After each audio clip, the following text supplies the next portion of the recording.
Crescent City Steakhouse, a true neighborhood restaurant operated by the Vojkovic family since 1934, is the oldest steakhouse in the city of New Orleans. Serving only hand-cut, prime-aged, corn-fed beef for over 80 years, Crescent City Steakhouse has become a dining destination for both die-hard locals and adventurous travelers who seek traditional, timeless New Orleans cuisine. Crescent City Steakhouse, 1001 North Broad, on the corner of St. Philip, in the heart of New Orleans. Fall in love with autumn with PJ's new seasonal lattes. Our pumpkin latte brings you all the flavors of a pumpkin pie with hints of cinnamon and nutmeg, like your favorite holiday dessert in a cup. And our s'mores latte with flavors of toasted marshmallows, warm milk chocolate, and graham cracker cinnamon is sure to bring back campfire memories. The PJ's Fall Seasonal Lattes, available at your local PJ's only for a limited time. Hey, don't forget my pimento cheese. Of course.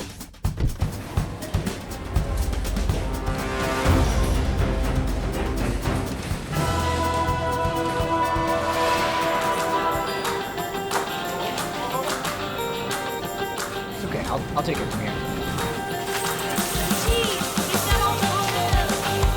Hey, you forgot your receipt! For the love of palmetto cheese.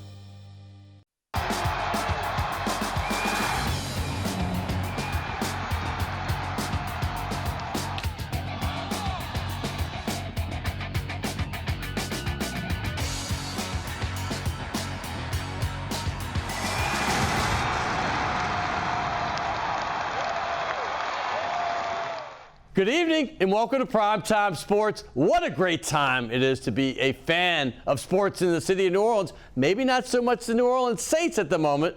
By the way, it is Saints-Falcons week, and we're not going to talk about them a whole lot. But we will get into them later with Gus Kattengell from ESPN New Orleans. But how about the New Orleans Pelicans? You got to start with them. That's the hottest team in the NBA. This team started 6-6 this year. Hey, that's at least better than most years when they start like 1-11, 1-12, or 2-14. This year they're 6-6, but since that point, they've gone 12-2, including 7 games in a row they've won.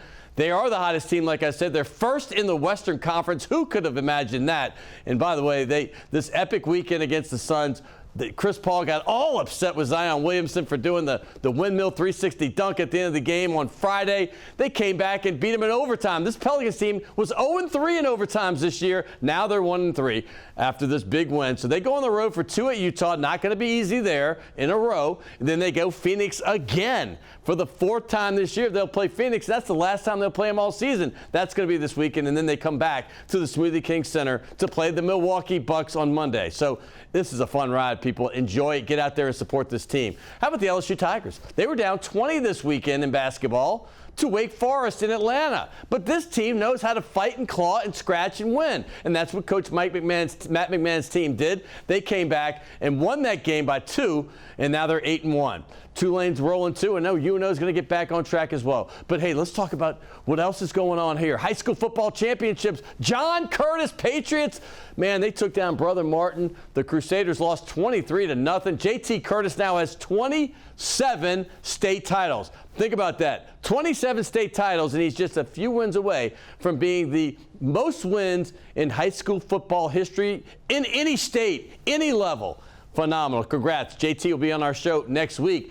Also, the River Parishes, you got to give it up for those teams. They all did really well. Destrehan Wildcats, the Lutcher Bulldogs, and the St. Charles Catholic Comets. They all won state titles. That's all regional area right here. Congrats to them. Tulane, by the way, we're going to have a big Tulane show. Tyjae Spears, how phenomenal is this young man? He is going to be on this show. He is the Conference Player of the Year in the American Athletic Conference. Tulane is going to be playing USC and the Heisman Trophy winner Caleb Williams. And obviously, Caleb Williams is a great football player. They're going to be playing in Dallas on January 2nd. And you know who's going to be there? Michael Pratt is the quarterback, and he's supposed to be here next week as well. Looking forward to that. Hey, also LSU, they're going to play on the same day. On the 2nd, they got the Cheez-It Citrus Bowl, and they're going to play Purdue. And you got Jaden Daniels, and I'm looking forward to hopefully he'll be healthy enough to play.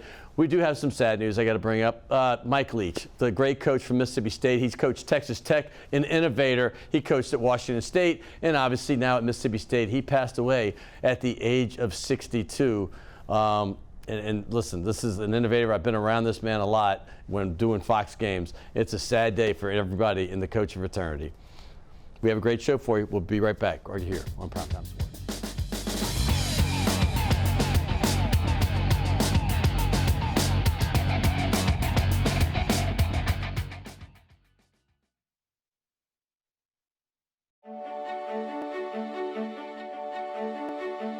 Sundays at 6:30 p.m.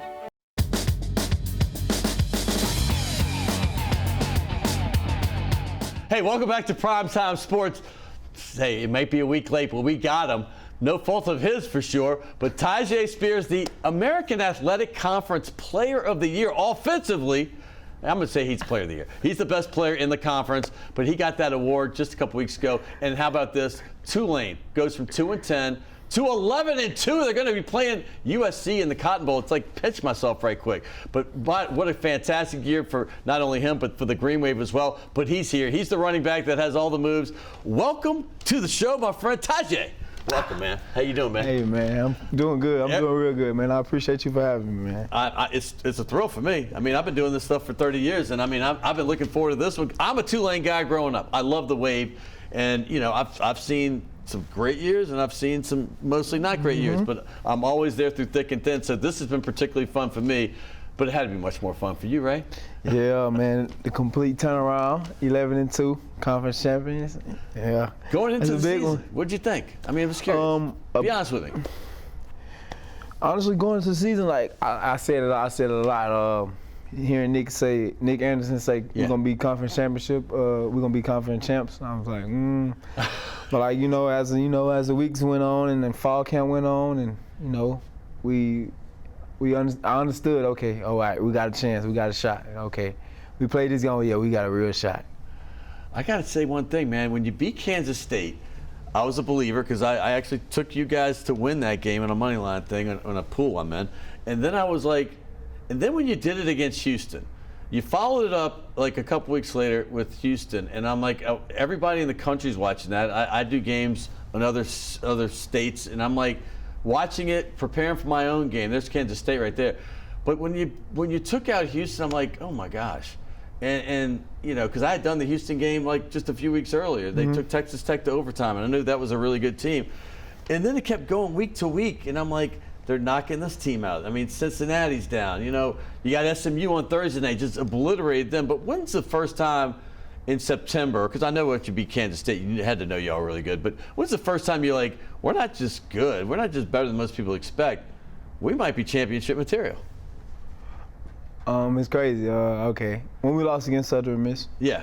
The only reason I say that because the mindset that we had, that we had to gain. Okay, all right, we was relaxed. So like now then, everybody amped it up another notch at practice. So all right, we got a shot. Then who we played after that? ECU. Could have been ECU, right? I'm sorry, it was the 5th game of the season, but whoever we beat them, I'm like, okay, from there, all right, we got a real deal shot. You said something that hit me because that was a game, and I love that you said that because that's the one. But it wasn't unexpected that you have a letdown after beating a Big 12 team on the road who ended up being the Big 12 champions, right? So most teams have a letdown, but y'all didn't let yourself stay down, man. You came back up. You won another 5 in a row, I believe, at least. And then you came. So that's interesting you brought that game up because that was a time when some teams could have laid down. Maybe past Tulane teams would have maybe snowballed down. And then you brought that as a motivating factor. That's very interesting. So right then you said, hey, we could be champions right at that moment? Yeah, because like you need that wake up call. Like we had got complacent, so that wake up call, that ignited us, and like so from then we was rolling. We kind of slipped up against UCF. Sure, but it was a great game though. I mean, we got we got to win it count. We got to win it count. That's the other thing. When you saw that was going to be the opponent, because they ended up losing right after y'all, right? They ended up losing to Navy or somebody, whoever it was. Point being is like.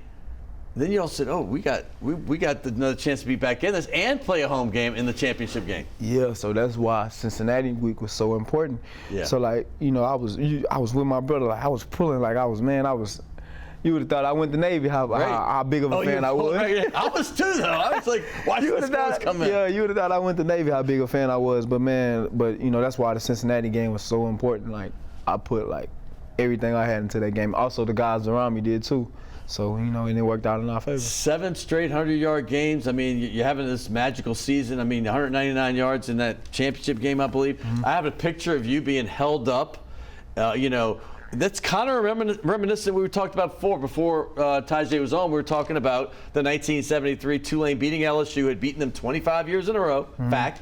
And I was rooting for Tulane, and I remember being like on my brother's shoulders, and it's packed, 84,000 people, but that's the atmosphere. Everybody poured on the field, and I was watching all the highlights because I had my own game that game. I was in Boise, of all places, doing a Mountain West championship. But I watched the highlights of everybody pouring on the field, and you being held up. That's one of the first things I saw in the paper. I'm like, this is magical. What, as a kid that played high school in Ponchatoula, what are you thinking at that point? Man, I don't know, man. I mean, that's a feeling that I never even most people will felt never before. even I never experience even it. imagined that. Like, it was crazy, man. I don't know. I'm still kind of shocked, man. Like, the love I received that night, on the field, the interactions with the fans, was crazy, man. That's what I wanted to ask you about, because you got all ages of people. You got students, of course. They love you. I'm sure there's some old men like me out there, smiling. Let me get a picture. It was every 2 steps I had to take a picture. Isn't that crazy? It got to a point, man, look, I'm sorry, I gotta go find my dad. I gotta go find my dad, see where he at. But it was every 2 steps, I had to take a picture, man. I wouldn't trade that feeling for nothing in the world, man. That was one of the best feelings of my life. Let's take you back to Ponchatoula, because you played for Hank Tierney. I mean, that's a legend, dude. My dog. We were playing against him in the Catholic League at Shaw. The dude was a massive coach. But then when you have a decision to go places, I mean, I don't know where you consider, and I'd like to hear where you might have. Tell me what schools you were thinking about, and why did you finally pick the Green Wave? Okay, K-State had came in the last 2 weeks of my very interesting. The last 2 weeks of my the signing period. Sure, it was out of Tulane and K-State, and I was talking to K-State heavy, and I built a relationship with Tulane. So I was like, I don't know. But Coach Fritz reassured me that, Tulane would be the better option for me. Also, JJ helping, also my position coach, Coach Fobbs at the time, And it felt like home, it felt like family I was coming to, so the decision was kind of hard because I still had to take the ACT test and pass and get the score to get in. Yeah. So I just chose Tulane, and it worked out for me. It worked. Man. Let me say something I have to ask you, because Tulane, even though they might not have had a ton of successful seasons, they put a lot of skill position players in the NFL. And I know that as a kid, the great thing about the Tulane degree, as you know, and I know I'll say it again because Willie told me right away, it's not a 4-year degree, it's a 40-year degree, right? Yeah. How many times you hear it is? But the fact is, you want to play in the NFL as a kid, and we all want to do that. NBA for me, NFL for you. But point being is, when you see guys like Dontrell Hilliard and Matt Forte, who's a first-round pick, and it goes on and on. There's guys from Tulane, the receivers. You see Darnell Mooney starting for the Bears. I mean, it's not like you have to go to a big, Big 12 school or a Big 10 or any of that to get in the NFL. Did you consider that? So that's a good question. So my first year coming in, so that's when Donnie Lewis was when he was going. He's been on this show. I love Donnie. Yeah, that's when he was going. So when he got picked, I was super excited, and I can't wait. And that's my dad told me, you ain't gotta go to no big old school to get recognized. You doing it right there from Tulane. So I feel like it was one of the Perry great Nickerson, Tanzel Smart. I'm just thinking of guys that have been on the show that had played, if they're not still in the NFL, that had played for some years there, and you're the next one. But you mentioned your dad a couple times, and I love it. So tell me about your dad's influence on your life, and I know, and what was it like with the parents at the game? I don't know if you have both, or you're blessed too. I don't have either mine anymore. But what was that like for them to see their son so excited after just such a huge win and such a landmark time for Tulane University? My dad, he sacrificed a lot for me to be here. So I wouldn't be here without him. But also my mom too. So it was a great feeling. Took pictures with them after the game, and they love to see me happy. They love to see me proud, and they tell me how much they tell me how much they love me and how much they proud of me. So it was a great feeling. Yeah, we took a lot of pictures and stuff. So he really ain't tell me how he felt, but I know he was proud because he's like, man, I'm telling you, dog, we're gonna get this one. So he wanted. I wanted to beat UCF bad. I wanted to win the championship bad, but he wanted to win it more than me. No, it's not just him. It's we all were God, this team is it's one thing to hope you're gonna win, but he knew we was gonna win. We all were it was almost would have been a shock if they lost, because that's the mindset that you have given the fans of the Green Wave. I mean, honestly, because I'm sitting here in another state thinking, oh, we're not losing this one. There's no chance. And y'all proved it right. Yeah. All right, now going back, now we're not going to talk about what you're doing next year, but as a kid, you always want to play in the NFL. Do you have any players that you looked at and you said, I love this player as growing up? In previous years, it's been Alvin Kamara. Growing up, Reggie Bush. That was my dog. Reggie Bush. Yeah, I got my first little lead number after him. Then I had. So I work with him at Fox. He does Fox football. He's in the studio, but he comes out to the site sometimes. Yeah, he's obviously Super Bowl winner here. Now, did you follow the Saints growing up? No. Well, you got Reggie Bush, you mentioned Kamara. That's two of them right there. Yeah, like now, like of course, like in like grade school, I started following them a little bit more. When I understood, like when I started understanding like what's going on for real, I started following them. Yeah. You don't do all online classes, do you? Do you go to campus and go to class? I go to class. Okay, good. This is what I want to ask you. Now you have to say there's a little bit of a difference, a little pep in your step, a little maybe the way you walk around campus. Not that you're cocky, but you just know when you're 2 and 10. There's a certain vibe when you walk around, and when you're 11 and 2, there's got to be another vibe, right? What's that vibe like right now when you guys are going to class?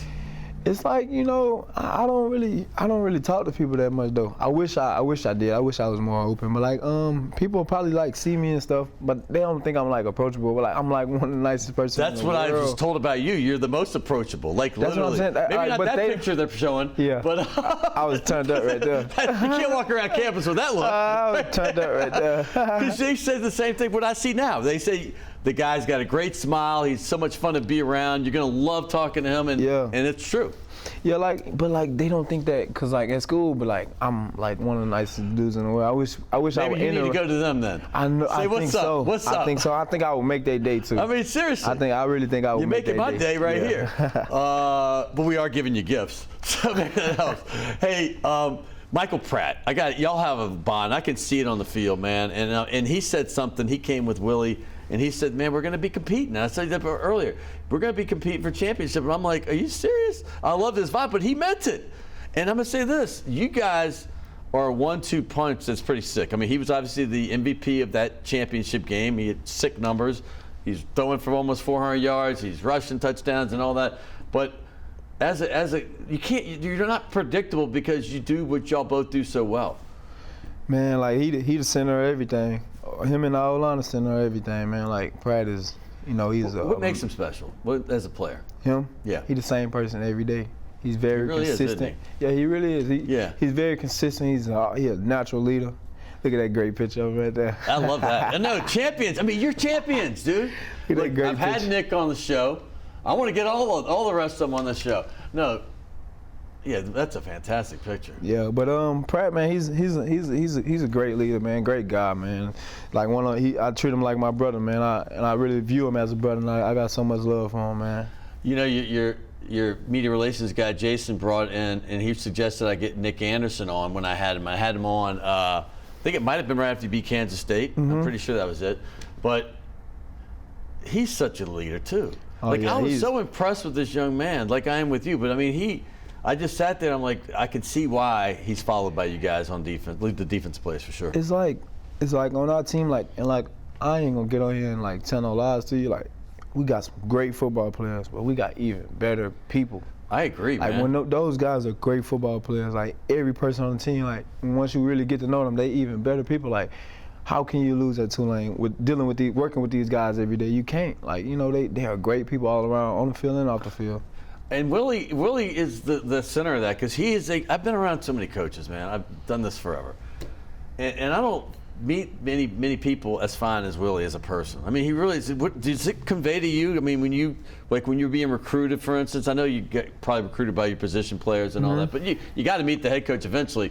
Did you get that vibe that this is a real person? I mean, sincere and genuine?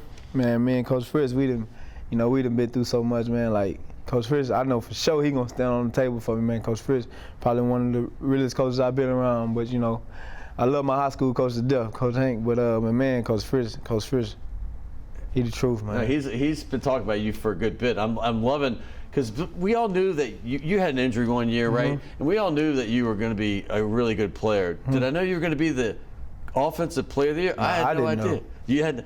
I didn't know. I mean, does this just like, are you pinching yourself a little bit?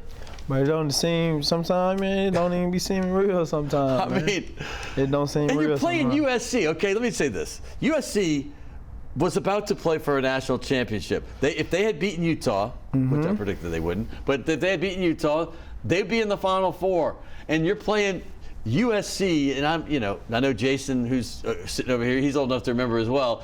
This is one of these, we call them brand teams, brand name, Ohio State, Alabama. You know the names, Clemson now, LSU sometimes, but a brand name, and you guys have a chance to play them. And quite frankly, I think you're going to beat them. That's not because you're sitting here. I truly believe that you're going to beat USC. I believe we're going to go 1-0 too. I really believe that. But it's opportunity of a lifetime. Why, let's put everything into it. Why let it pass us up? So, we're just going to take them one day at a time. This is a national stage, too, which I love because, everybody's watching this. New Year's, you got this. Oh, Coach Fritz told me, man. It's a big-time bowl, man. Coach Fritz said, man, this is going to be the only game on. So I was like, yeah, let's do it. Let's get it done. Well, Coach is one of my favorites, and I love watching you. I can't wait to watch you one day on the next level. But I definitely get a USC game to watch, and I'm looking forward to it. Hey, this is on your campus. Shays de la Shays is on Maple Street, right between Carrollton and Broad, right by the Starbucks. Okay. Right by the Starbucks on Maple. And here's a shirt that you will love, and I guarantee you're going to want more of these. It's Task Performance. That's another Tulane legend that started that company. He's a basketball player in the 60s. Hey, appreciate it, man. Tyjae, it's been a pleasure. Hey. Congratulations on everything. I can see why everybody was telling me that. Thank you, man. That you are what you are. I appreciate you. Tyjae Spears, everybody. What a phenomenal young man and a great football player. He's the Offensive Player of the Year in the conference. Are you kidding me? I mean, this conference, Cincinnati last year was in the Final Four. They took care of them like they were like little kids. Tulane, congratulations on everything you've done. Looking forward to watching the bowl. We're going to turn the corner right now. We're going to talk some Pelicans. I got my man Gus Kattengell coming in. When I first started back in New Orleans after being an agent for 10 years, I did a show with him for 4 years. Gus knows what he's talking about. We're going to talk more Tulane football. We're going to talk all about the Pelicans and throw a little Saints in there as well. Coming up next, we'll see you in a second.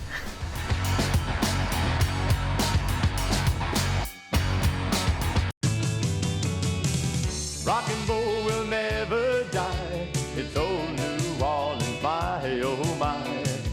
Come on, baby, let's go rock and roll at the city lane. All night, let's roll, let's rock and roll.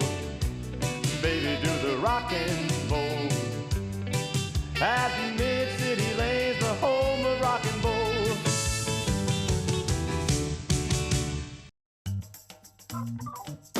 Fall in love with autumn with PJ's new seasonal lattes. Our pumpkin latte brings you all the flavors of a pumpkin pie with hints of cinnamon and nutmeg, like your favorite holiday dessert in a cup. And our s'mores latte with flavors of toasted marshmallows, warm milk chocolate, and graham cracker cinnamon is sure to bring back campfire memories. The PJ's Fall Seasonal Lattes, available at your local PJ's only for a limited time. The owners of the De La Chaise Wine Bar on St. Charles Avenue have opened up their newest creation uptown on Maple Street called Chez de la Chaise, a new local wine bistro featuring a larger menu of small and large plates, a brighter atmosphere, and full table service. Additionally, patrons can enjoy a large patio out front as well as an extensive wine list offering selections from around the world. It's Chez de la Chaise, 7708 Maple Street between Carrollton and Broadway.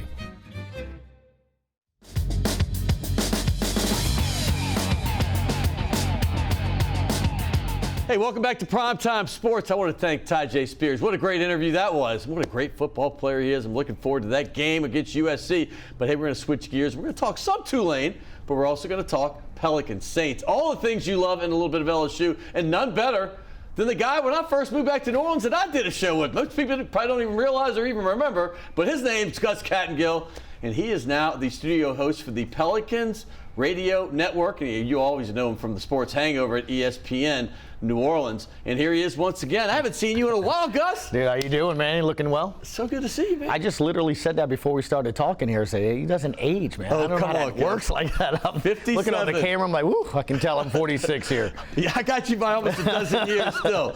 Gus, man, you just came from your workout. You're looking good. You're looking sharp. You're looking fantastic, man. I didn't realize you were suiting it up, man. I would have, done all that. But well, truth be told, Gus thought we were going to have the desk like Eric Asher's great show does. But here, let's see. Tell me real quick before we get into the stuff going on. Tell me about your world now. Your child's 6 years old, because when I last had you on the show, he was probably 2 or 3 at most. Yeah, it's nuts how quickly it goes. So he just celebrated his 6th birthday this past Tuesday on December 6th. And literally, I was telling you guys earlier, there's little dots on the door frame in the kitchen, and it keeps going up by the week. I don't understand that. Thankfully, he has my wife's DNA. So she looks a lot more athletic. She has that whole muscle structure thing. I'm 5'7". He's got that strength thing going. He does look athletic. I mean, amazing. He hurts when he slaps your back and stuff. If he has your quick twitch, energy and obviously you're a great baseball player. I know that. Then we got something going here, Gus. Well, I used to be an agent. We could talk. We could, believe me. I'm ready to retire now, believe me. Yeah, we're good. Hey, man, I know you've always loved hoops, and I know this gig means a lot to you. I mean, it has to. I mean, I'd love it as well. Right. Talk about how you fell into this and the Pelicans. You fell in at the right season, too. It's crazy. So I remember when we first met, right? So you used to come on as a guest back when the Sports Hangover first started talking NBA. Yeah. And had just gotten here. Yeah, over 10 years ago, man. Exactly. And I think what's interesting is when you look at it now, Scott, how much it's grown, right? I mean, you go from obviously seeing a team that comes from Charlotte, and you're just excited about seeing the NBA in person. And then you have the up and downs that you've had the last several years. Absolutely. And to finally kind of have this team where it's built organically, where it's also a love affair, and to see it finally get to that point has been something, to be honest with you, because I mean, we've fought this battle just trying to speak about it on the radio, get people to be interested in it. And I've always had this theory that's pretty simple, right? And the theory is, if you talk about it and educate fans and people have a place to go to it, I think it will grow. But if you don't talk about it and you don't know the game and you don't speak about it, it's kind of hard for it to organically grow. And I think you have to have the right mix. And what we saw last year was you had a coach that understood this area and I guess what it takes to compete. He's a guy that came off the bench. He's a guy that understood for him to get minutes, he has to play a certain way. And I think that's kind of what you needed with this team, because you know this from covering the league. With the market that you have and with everything the Pelicans were facing, a star wanting to leave. Literally, I played on my show earlier this week. A year ago, Stephen A., Jalen Rose, Wilbon saying that, it was a year of when Williamson was going to have his foot surgery. Right. Jalen Rose is literally saying Seattle on line 1. Stephen A. saying Zion doesn't want to be here. Right. So, I mean, you're facing all of that. The only way you're going to compete is to draft well, get guys that want to be here, that chip on the shoulder, and then get, guys that have an opportunity to do maybe some things that you haven't done before. And I think that's what you see with C.J. McCollum and Larry Nance. Yeah. Their leadership. This is their chance to They want to be here, run. too. And that's such a beautiful thing to see, too. It is.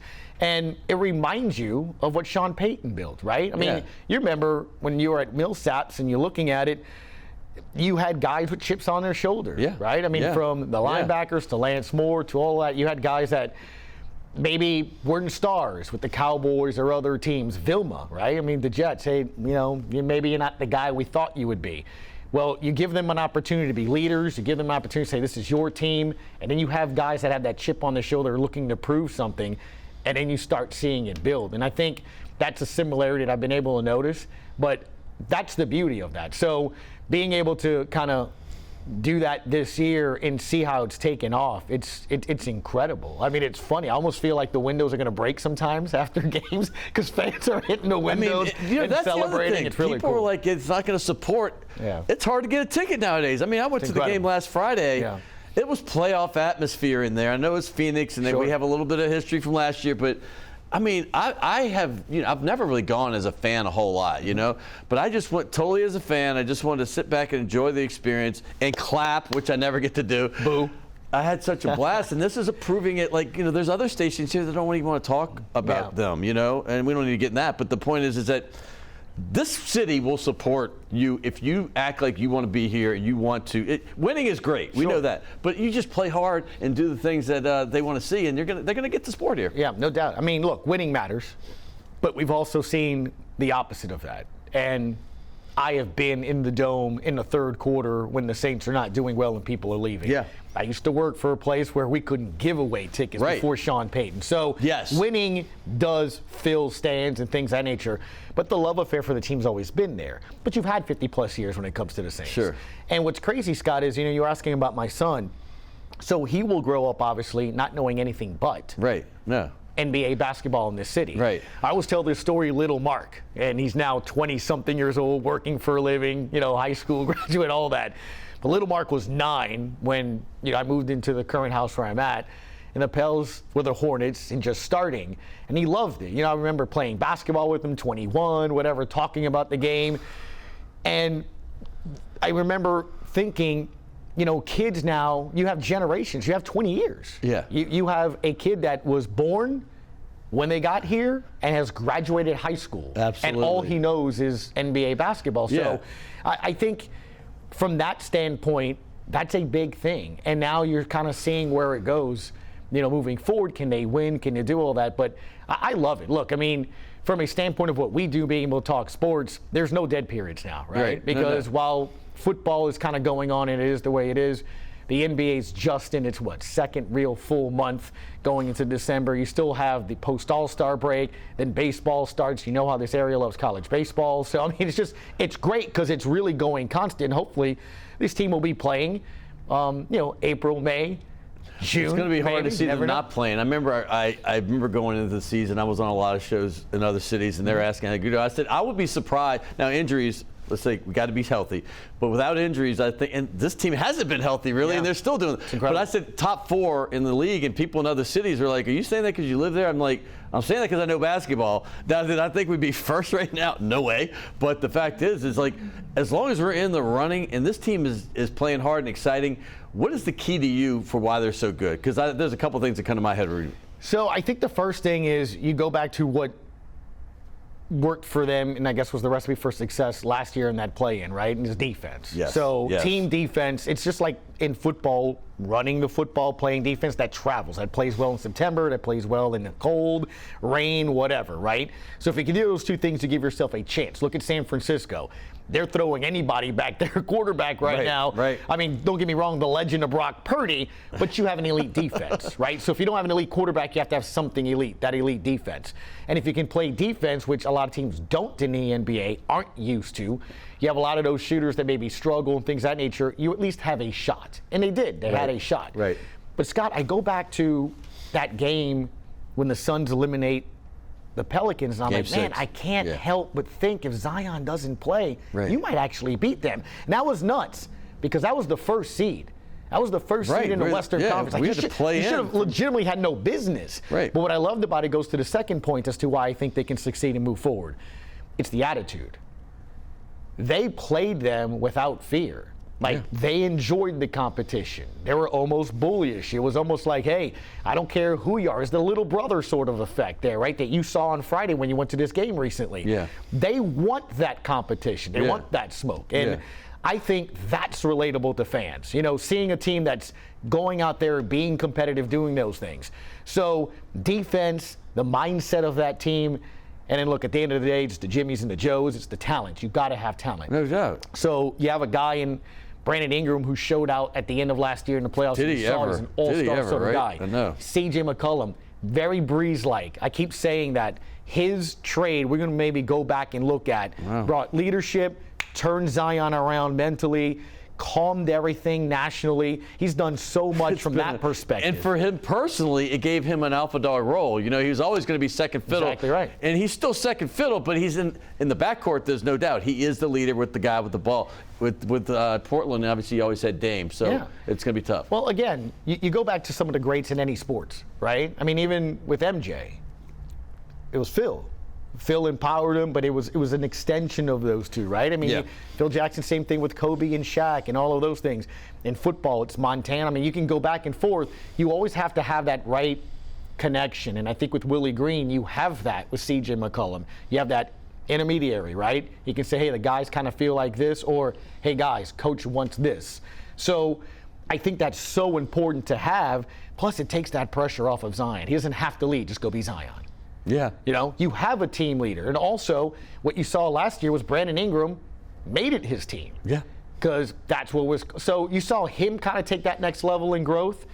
And you add all of that defense, attitude, the fact that Ingram can be that guy that needs to take over if he wants. You have leadership. And now you have what I think we saw that Friday night in front of your eyes with that dunk at the end of the game. Attitude, a guy become a superstar. Yeah. And you've seen them, right? I mean, you've covered the league for so long, 30 Scott. years, yeah. There's that moment or there's that play where you go, that's what that is. And we saw it about 2 weeks ago, and I'm like, man, he's on the verge, but you have to do it consistently, right? A game's great. Can you do it consistently? When you look in the 7-game winning streak that they're going into, that first game against Utah, Scott, he has, you know, back-to-back 35 points against the Suns. He's Western Conference Player of the Week. For the first time ever. That's a superstar. Yeah. So if you're doing that and taking over the game at the right time, but the biggest reason why I think they're going to be a tough out, Scott, is he's not ball-centric. He's absolutely fine with dishing the ball.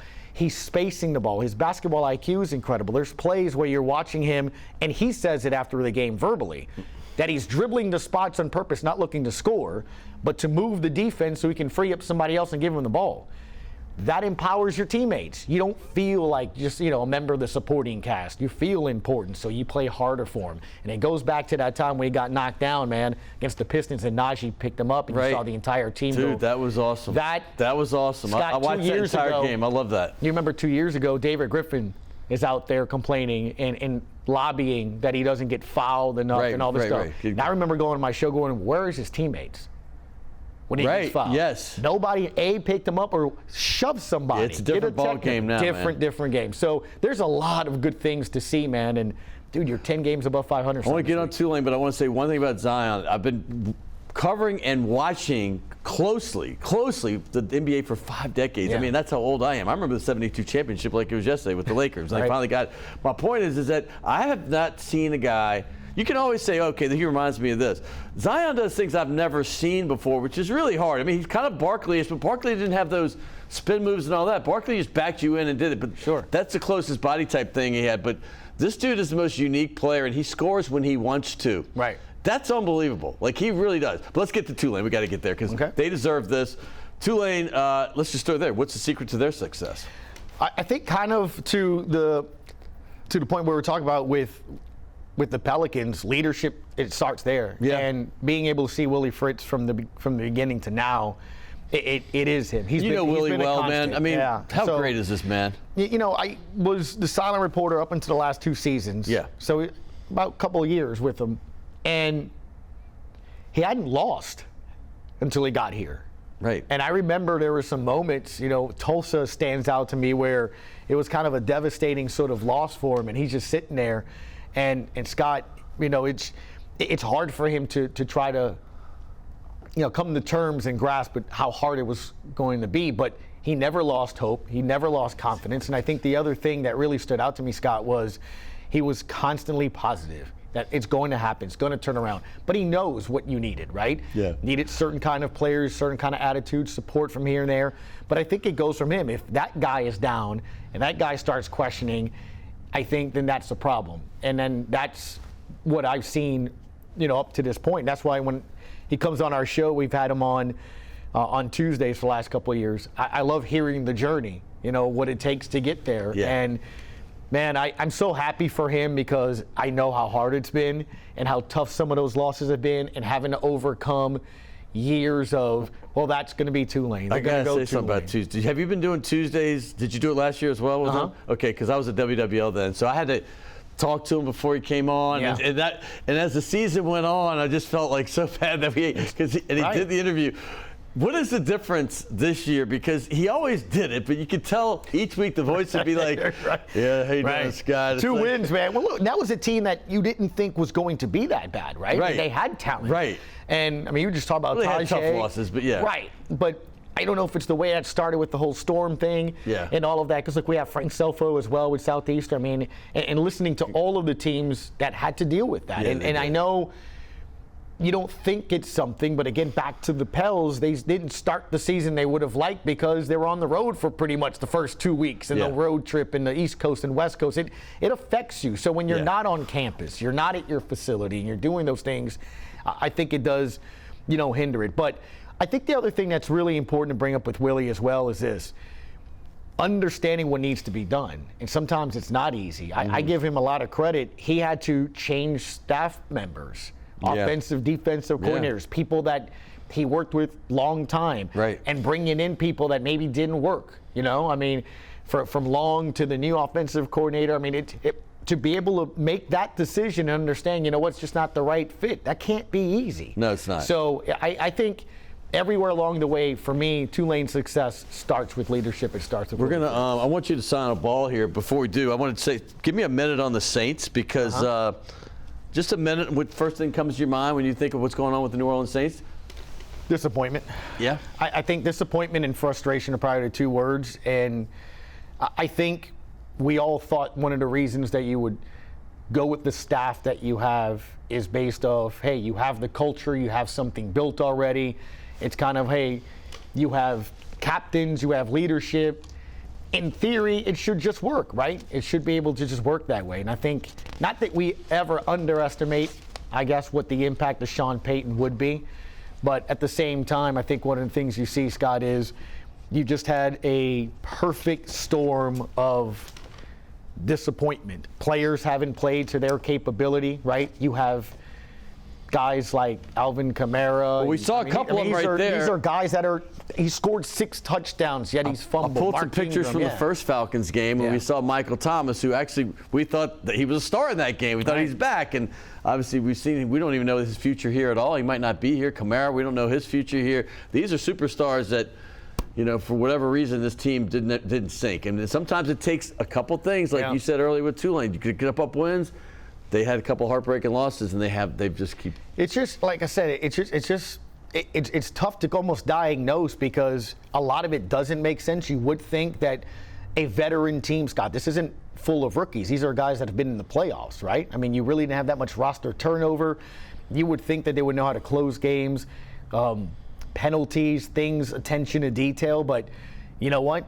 You know that from being in the locker room in there as well. I think there was a certain way Sean Payton coached.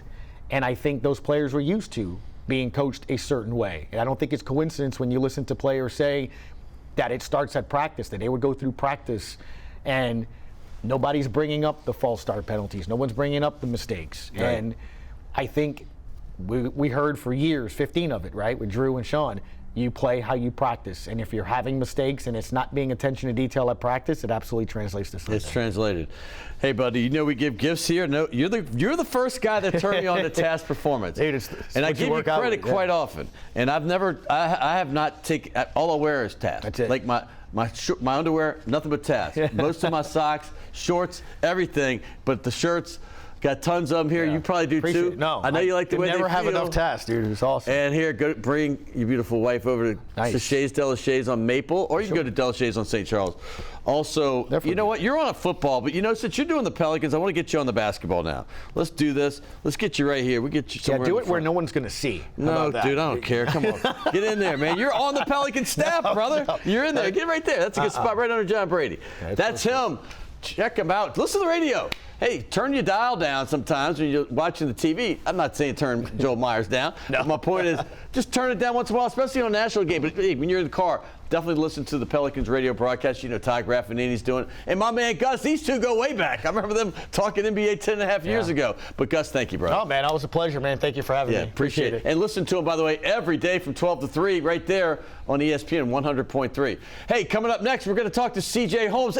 Listen, I don't ever have much XFL guys, but he's a guy that went to Lusher. He's a guy that played for Dion at Jackson State, and he's also the very first cornerback taken in the XFL draft, and he's with the Saints in the preseason as well. So we'll talk about all that and more. Another New Orleans guy doing big things on a national level.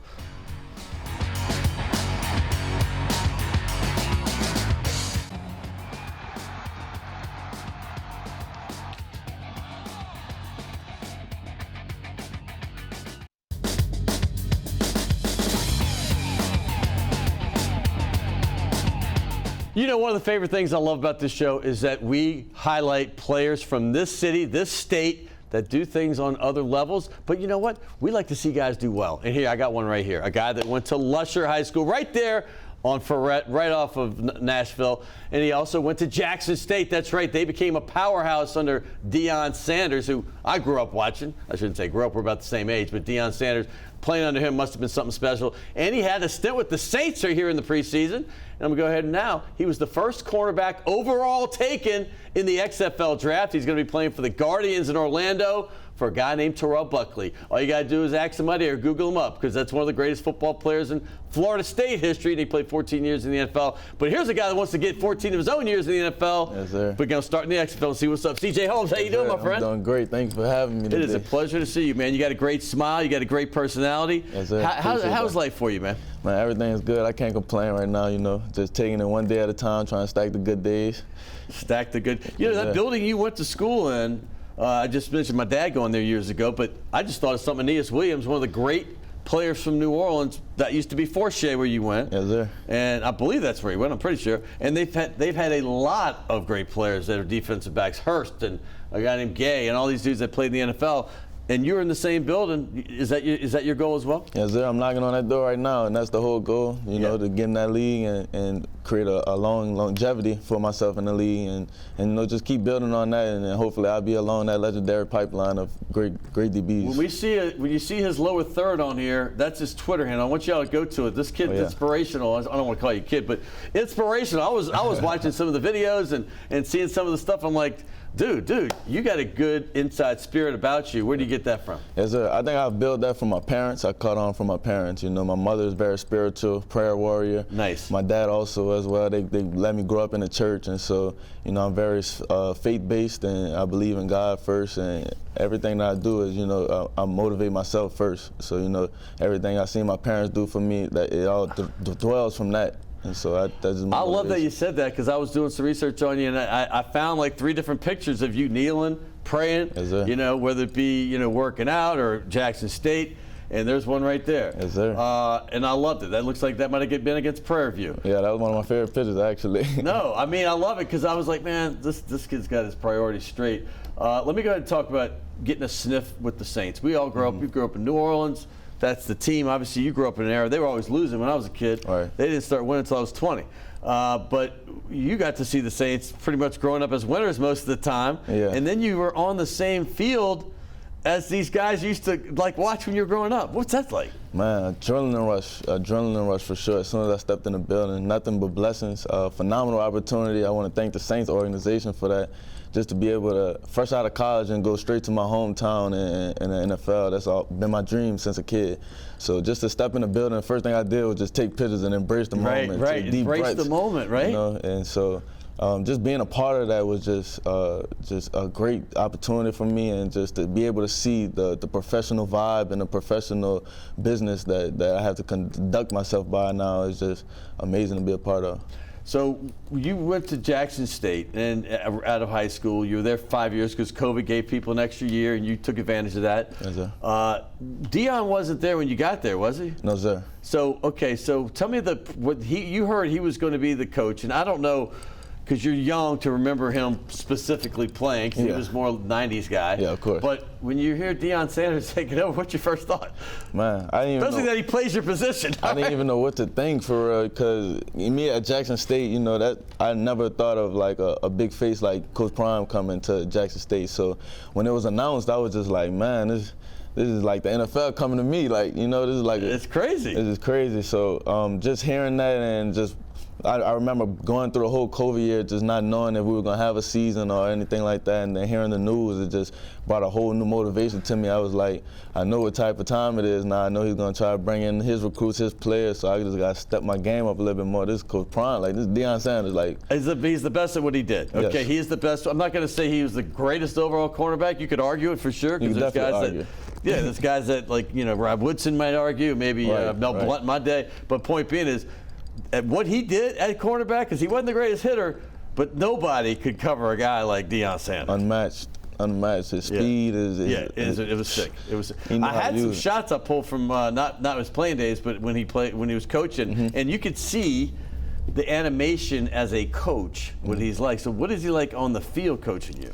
Man, Coach Prime is a great leader. First of all, he's very passionate, and I also learned one more. Other than that, he's a disruptor, but he's also a problem solver.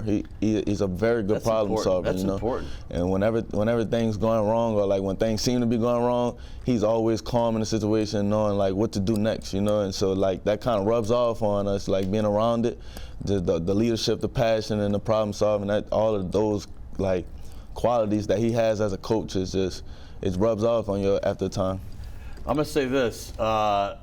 Not many people get to be coached by great players, much less absolute legends. So I'm glad you took that the right way when you came in. Because I know he went to Colorado and he said, hey, I'm clearing house.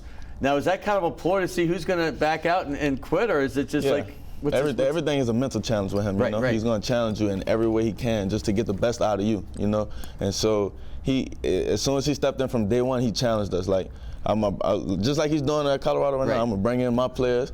Y'all can hit the portal right now if y'all scared, or if you're hurt, you better get right because you can't make the club in the tub. Like he'll say different, things like that. That's a good one. He'll say different things like that just to challenge you mentally to see where you at and see how much you really want it. Like because he'll tell you you can't just want the game, you gotta need it. So just being around him, you'll pick up on so many things just being around him. I keep looking at your hat because it's so catchy. He's got this is an XFL. This is not your father's XFL. This is the XFL that's doing some great things right here, because XFL had some stints, but now, they got great leadership, and your coach is one of them. I want to get into him for a second because that's a great logo you got. I love the color. I love everything.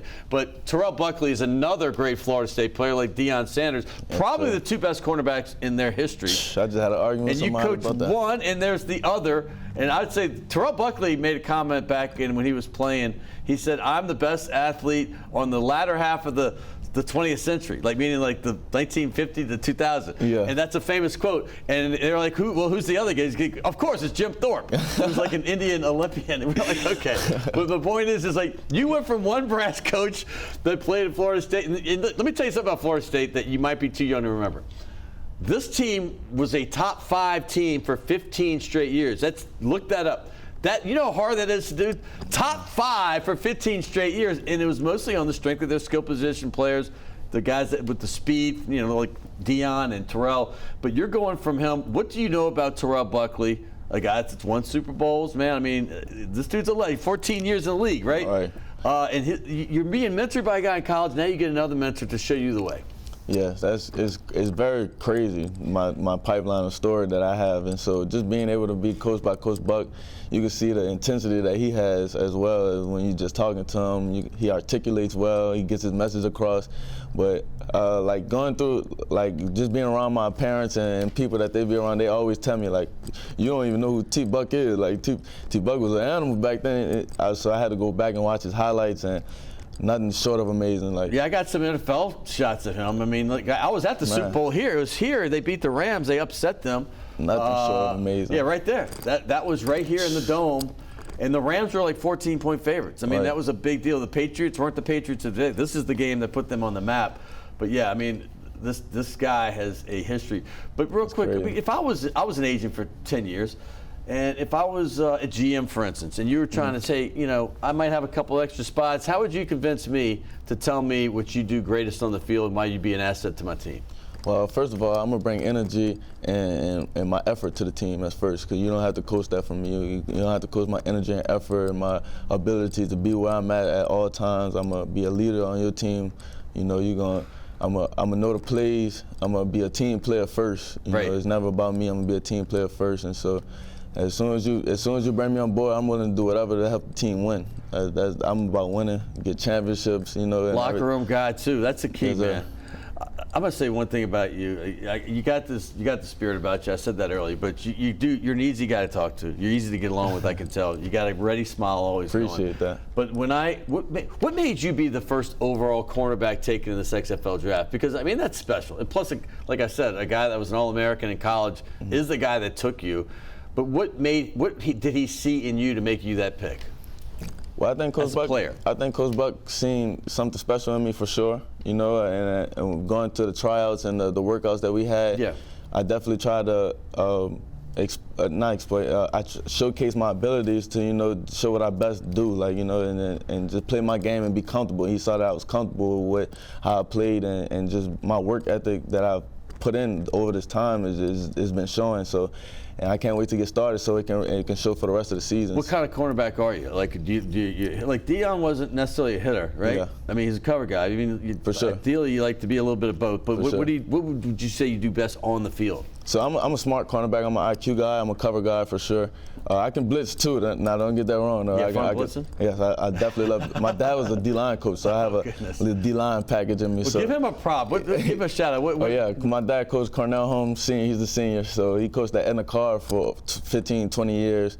Coached D-line. Gerald Willis was actually on our team. Gerald Willis, so all right, yeah. It's crazy, full circle, but that is full circle. That's full circle, but. I pride myself on being a technician. I'm not the fastest guy, but I can make anybody look 4'6" when they playing next to me. All right, I like it. All right. It's just I pride myself on my technique for sure, because when you get tired, you rely on your technique in the clutch moments, you know. So my man Ezra Landry, who I met through Regis Prograis and that whole group, and now we've become friends. You go to his overtime academy. I mean, tell me a little bit about that. Oh yeah, man. Ezra is a great guy. You know, I just appreciate him. He's been talking to me and my. He's been talking about you for a while. Trust me. Yeah, he's been talking to me and my momager/agent right now. You know, just helping us with the insight and information we need to know. And I really appreciate him. You know, he's been giving me so much knowledge and helping me with connections. And it's just he wants to see me win. Right. I know he wants to see me win. So 100%. I do too now. You gotta keep people like that in your life for sure. You know, it's a major thing when people want to see you win, because not everybody's on your side. So. There's some people that have ulterior motives and the positive, but this guy's a good-hearted guy, you know. Right. So I love it. I love how he helps other people. Right. That's awesome. When you go to Orlando, tell me you're starting around January 6th, right? You're gonna start practicing. What do you know what to expect, or what's going on? When does the season start? Any of that? So I know the training camp will be about a month. Right. And then the season will start after the Super Bowl, so like February 13th. Perfect timing. Around there. That's perfect timing. So right? yeah, that's perfect timing to get in there, get accustomed to the system, learn the plays, and just be ready to go full out. I want to talk about Lusher for a second, because you're a New Orleans kid. Oh yeah. You know, I went to high school. We were in the Catholic League, but I know De La Salle was playing against you guys for a long. Did you how'd those games go? So it was always packed game because it's a rivalry, you know. And they're right down the street. But I can't even lie. They used to always, you know, get down on us. They used to beat us a lot. But no, we used to put up a good fight sometimes. That's all right. That's all right. We used to put up a good fight. But no, I love my team though, because every time we played them, it was like we didn't show that we were scared or nothing like that. Even though we know that they had like bigger like recruits or players, but. We was always having fun on that field. That's what I miss about Lusher the most. I mean, what year did Lusher start as a high school? Because I remember think it was when around I was like 2000, around the early 2000s. Okay. Yeah. Before Katrina then. Yeah, yes sir. And then we had to move, and then we came back and was in like a little trailer parks. That's when my sister was in. You had to move because of Katrina? Yes, we didn't go too far. We went to Baton Rouge. I went to Scotlandville and Baton Rouge. Oh, Scotlandville. Yeah, so lots of good basketball players out there. Football too. Football too, but really good basketball. I learned that quick. I learned that quick. Yeah, so that's funny. Yeah, Lusher started around like the early 2000s, but as it's been progressing, they've been getting better and better though. And it's a great academic school as well. Hey, congrats! I love meeting you, man. Appreciate I really it. Likewise. Yeah, for sure. Hey, I'm gonna get in touch with you. Here's a gift certificate. Man, appreciate you. Shays De La Shays for you. I ain't never been. That's on Maple Street between Carrollton and Broadway, uptown. You can also, there's something on St. Charles as well called just De La Shays. And here's Task Performance. I know I gave one to Ezra before. I know you're gonna like that. That's soft. And this is what Drew Brees and all them. That's how I got turned on. I went to camps, and the guy that was on earlier, Gus Kattengell, he started wearing them. I'm like, where'd you get that? He goes, look at the press conference, because we were at Saints practice. Yeah, you've been there, Saints practice. Yeah. And I'm like, there's Mickey Loomis. He's got a task. There's Drew Brees. Everybody got them. All of them. Sean Payton. I mean, so yeah, you're gonna love it. They're very soft. I appreciate you. Check his career out. I got a lot of people to thank here. Thank you, Ezra, for bringing CJ, but it's been a great show. Tyjae Spears, the American Athletic Conference Player of the Year. How about that? That speaks volumes for itself. CJ Holmes, another fantastic football player. And thank Gus Kattengell for talking all that Pels. How about the Pels? Hey, next week we're going to, JT Curtis, who just won his 27th state title, he's coming. We're going to have Graffinini. We have David Wesley, the former Hornet, who now does all the pre and post game for the Pels. We got a lot coming up the next few weeks, so stay tuned right here for Primetime Sports. Thank you, Will. Thank you, Alex, and of course, thank you, Logan, as well. We'll see you next week.